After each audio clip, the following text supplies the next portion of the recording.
Today's episode comes to you from the Conférence of Montréal, recorded on June 8th, where global leaders gathered to discuss one of the most pressing topics shaping the economic landscape today, the new policy Playbook.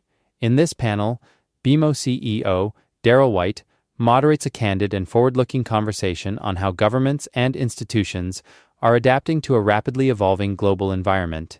He's joined by Mathias Cormann, Secretary General of the OECD, and François-Philippe Champagne, Canada's Minister of Finance and National Revenue. Together, they explore how policy, growth, and competitiveness intersect and what it means for businesses and economies moving forward. Let's dive in. Welcome to Markets Plus, where leading experts from across BMO discuss factors shaping the markets, economy, industry sectors, and much more. Visit bmocm.com/marketsplus for more episodes. Alors, merci Monsieur Audet. C'est très gentil de nous accueillir ici. It's a pleasure to be here, in my case, representing the bank of my hometown, in my hometown. We have so much to cover. I can't emphasize enough how distinguished our guests are. And I can't think of a more interesting time in terms of what's going on in the world. Confluence of three huge, and I mean huge events. We've got reorganizing geopolitics.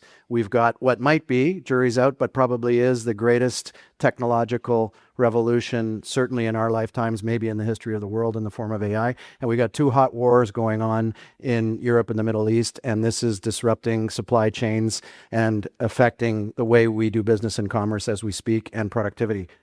Easy questions to get through for both of you. But maybe if I could start with you, Secretary General, from the perspective of the OECD, when you put these factors in the mix, and we used to think about the competitiveness of nations around productivity and GDP gain, and now we've got to consider all of these factors in terms of the power of a nation driving its own productivity and outcomes for the world. Where are we? Like, what is your general view? And if I could nudge in a Canada question for you, how does Canada fit in to the world assessment from the OECD perspective as a middle power? Well, I think it still is very much about productivity. And indeed, there's a very significant productivity growth challenge across OECD member economies. And that is one of the things that we need to tackle more effectively. But if you look at the way the global economy is functioning, if you look at global rules-based trading arrangement, clearly open markets, rules-based trade has delivered significant growth, has delivered significant increases in incomes and living standards in countries around the world, including here in Canada as a successful open export-oriented economy. But the rules-based trading system is under pressure, and that doesn't mean that we should throw the baby out with the bathwater. Open markets and rules-based trade remain very much important, but we also need to be quite clear-eyed about some of the risks and challenges that have emerged in recent years and have become more obvious in recent years. The capacity of the rules-based trading system to discipline unfair, market-distorting trade practices, for example, issues around fragile supply chains. When we look at what will make economies internationally competitive and successful into the future, the digital transformation and AI, very much at the core of it, advanced manufacturing, reliable access to critical minerals is incredibly important. And when you look at the explosion in demand for critical minerals and semiconductors that is coming our way, and what is happening on the production and the supply side, which is not keeping up, where we see things like we see excessive concentration of supply in some small group of countries, where we see growing levels of export restrictions. There's a range of challenges to make sure that rules-based open markets and rules-based trade and that international trading arrangements can function better, are fairer and can function better, but in a way that preserves the economic benefits of open markets and rules-based trade. Now, what we say to countries around the world, what we say to member governments in countries around the world is work harder to resolve those issues, those genuine and legitimate issues, through dialogue and cooperation, working with each other bilaterally and multilaterally, including through an organization like ours. Avoid doing it unilaterally, because unilateral measures inevitably make things worse. Now, just to go back to where does Canada fit in all of this, in the context of what's been happening over the last 18 months to international trading arrangements, tariff policies out of the United States, uncertainty in trade policy settings. Obviously, Canada is going through a big transformation, a big transition of focusing on diversification of its trading arrangements. But Canada is an open, export-oriented trading economy, which has shown remarkable resilience. And when you look at the economic growth performance of Canada, we just recently released our global economic outlook, and Canada has got the second strongest growth outlook across the G7, just behind the United States. So I think Canada is looking at some of the challenges in front of us from a position of comparative strength, and of course provides very important leadership when it comes to some of the conversations around how we can reform and strengthen international trading arrangements moving forward.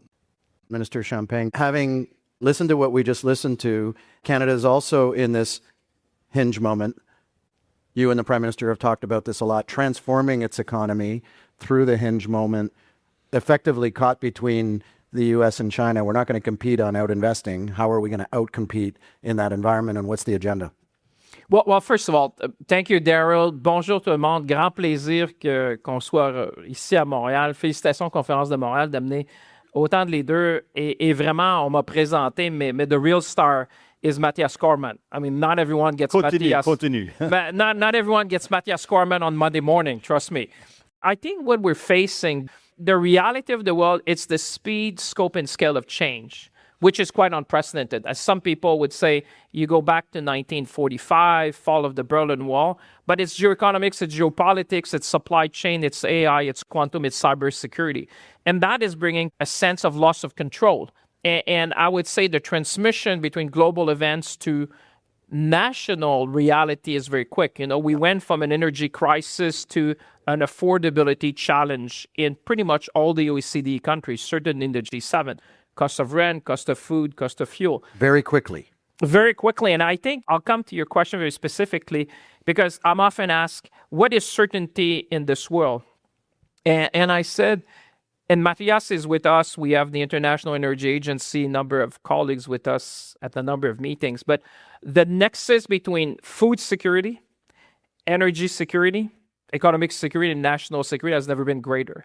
And I think that's why forum like this one and the President Mathias is so important, because in a world where, when I presided the G7 of finance minister and central bank governor in 2025, I said, we cannot let uncertainty become the new certainty. Now, the world of 2026, I would say, is a world of complexity and volatility, where it's the unknown. It's the combination, a number of things. So what do you do in a world where everyone is craving for certainty? I would say focus on what you can control. And that's exactly, to your point, Darryl, what have we done in Canada is to make sure that we have a growth agenda, that we do generational investments in order to grow the Canadian economy. The mother of all infrastructure plant in the G7 used to be the German plant.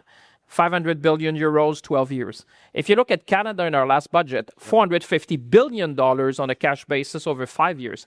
So I would put to you that Canada today has the largest infrastructure plan of all the G7 nations.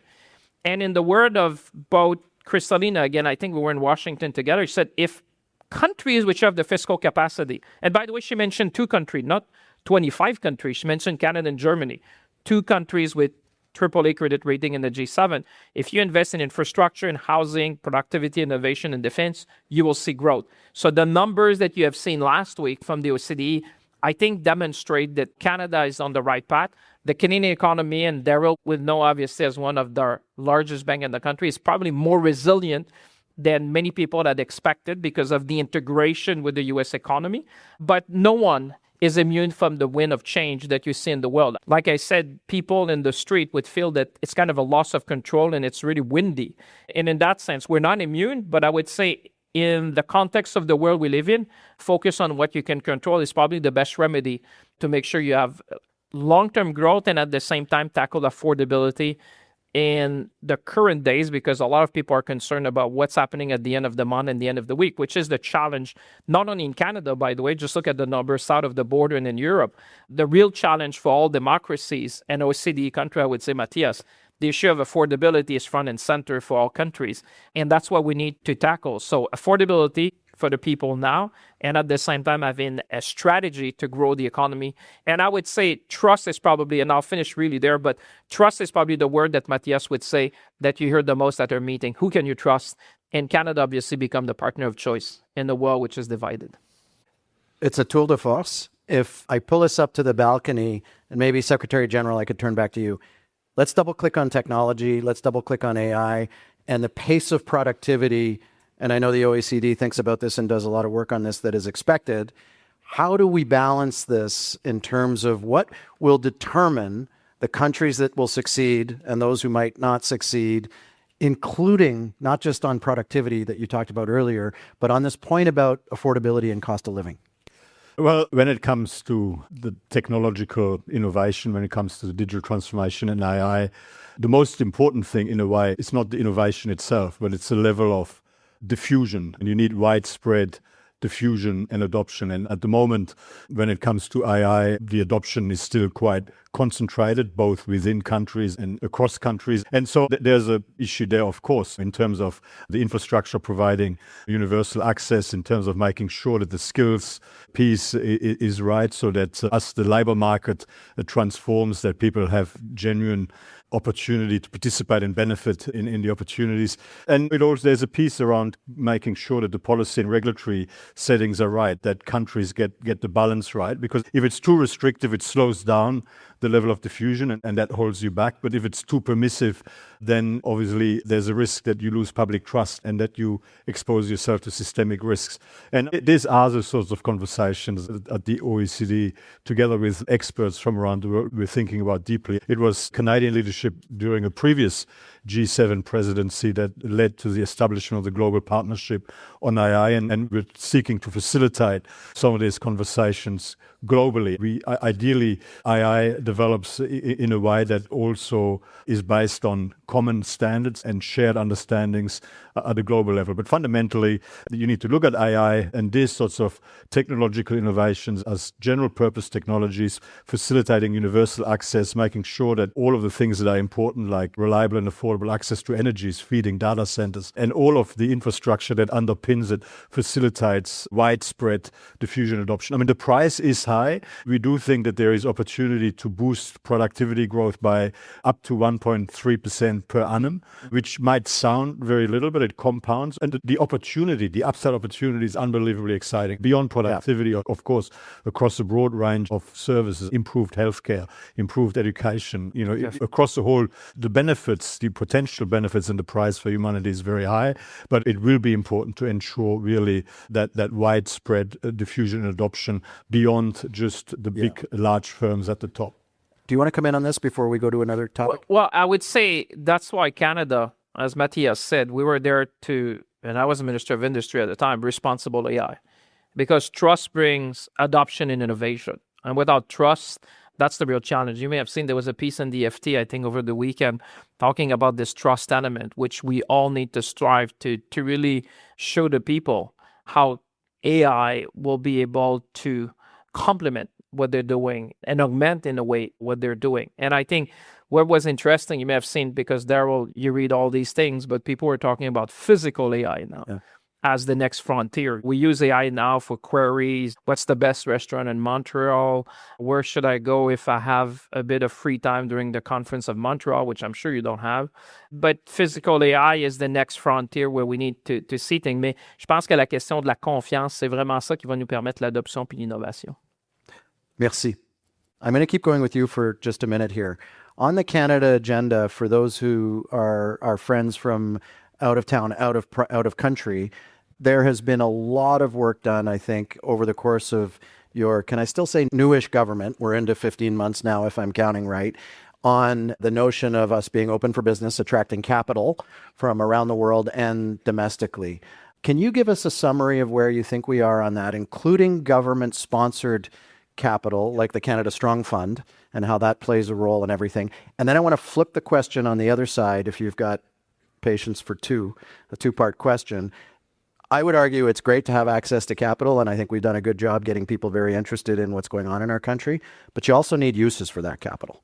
Have we focused too much on sources and not enough on uses, or are there enough opportunities that you could give a summary to folks here as to how we're thinking about developing the investment agenda in this country.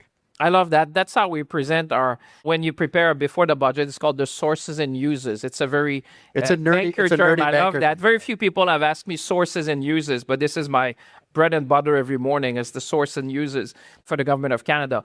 I think I'll say a couple of things, but the first thing, the tone at the top matter. I think Prime Minister Carney has inspired the nation and in a way also set the world agenda. Everyone would have seen the Davos speech, and I think he had the courage to say loud what a lot of people were thinking and people were talking in the corridor. I was in Davos that day.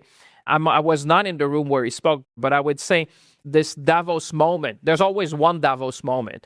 And this was the Davos moment where I think he inspired the world to look beyond. When I go back to the fog of uncertainty, moi, je pense quand vous regardez les fondamentaux du Canada, puis l'attraction de capital, puis pourquoi les gens regardent.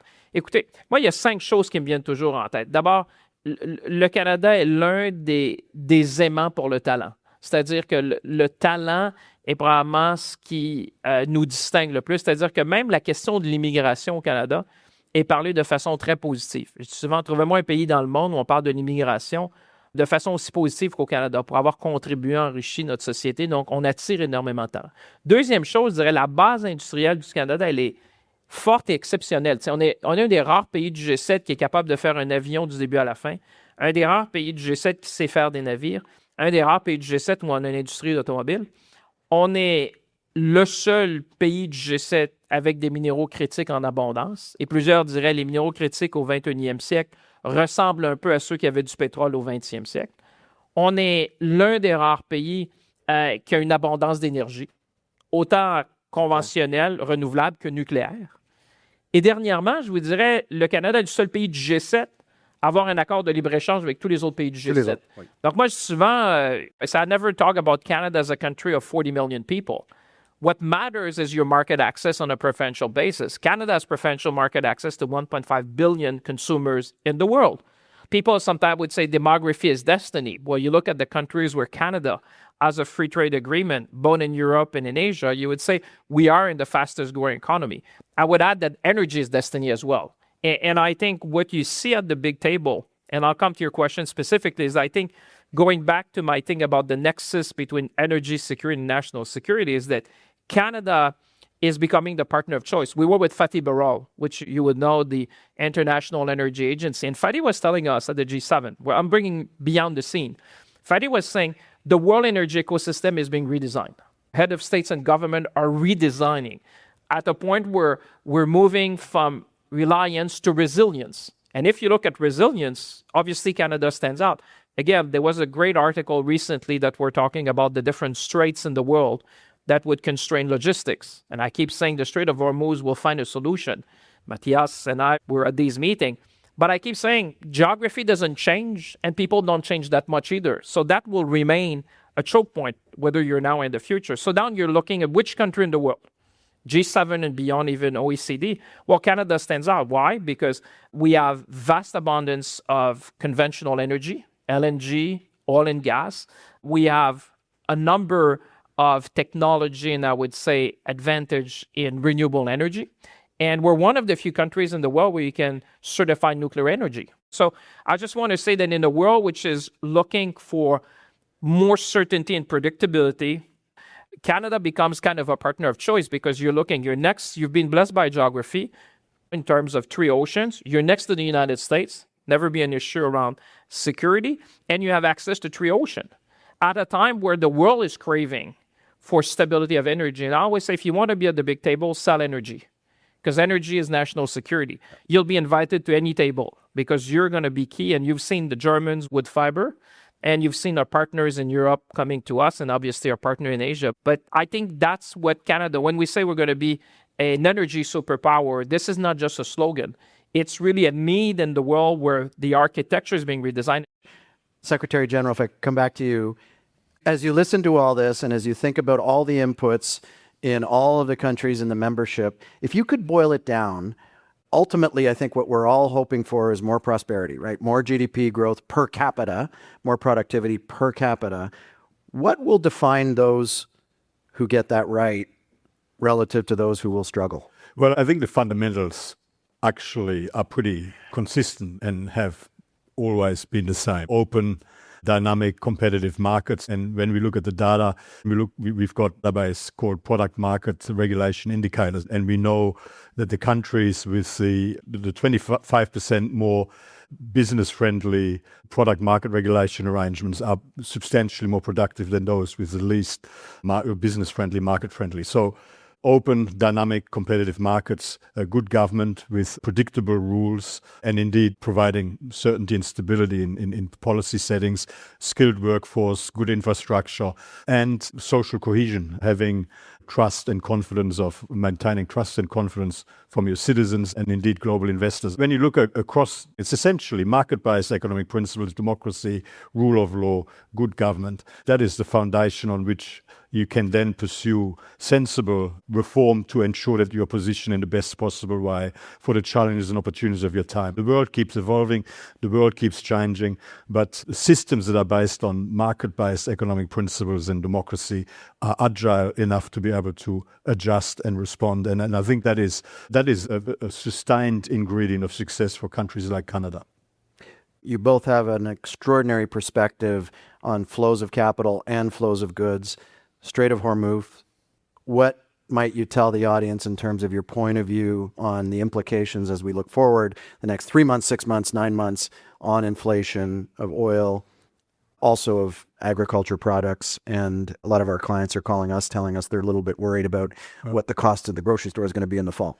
Well, look, the honest answer is it depends.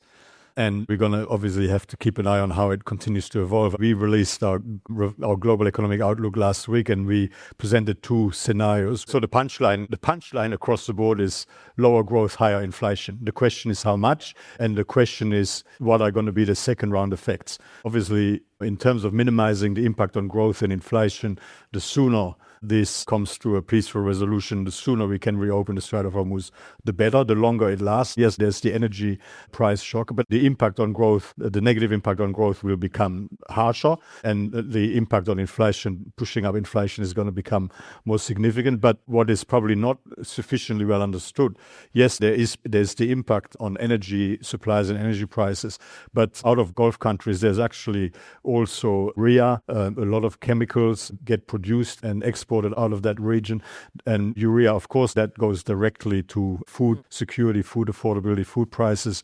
A lot of the chemicals that are coming out of the Gulf region go into manufacturing process. There's obviously a risk over time of second round effects. It can start infecting the economy widely, feed into wages and so on. And central banks will be watching all of this. If it's contained, if it's a supply shock that's contained and comes to an end relatively soon, central banks will look through it. But the longer this lasts, the higher the risk of second round effects, the higher the risk that central banks will have to take steps in order to contain the inflation risk and make sure that inflation expectations remain anchored. We've seen, for example, urea. So that's fertilizers, which has then an impact on food security. And we were talking maybe 50 million people as a result of that, which is tremendous, would be forced into food insecurity in many countries of the world. Then you can think about helium.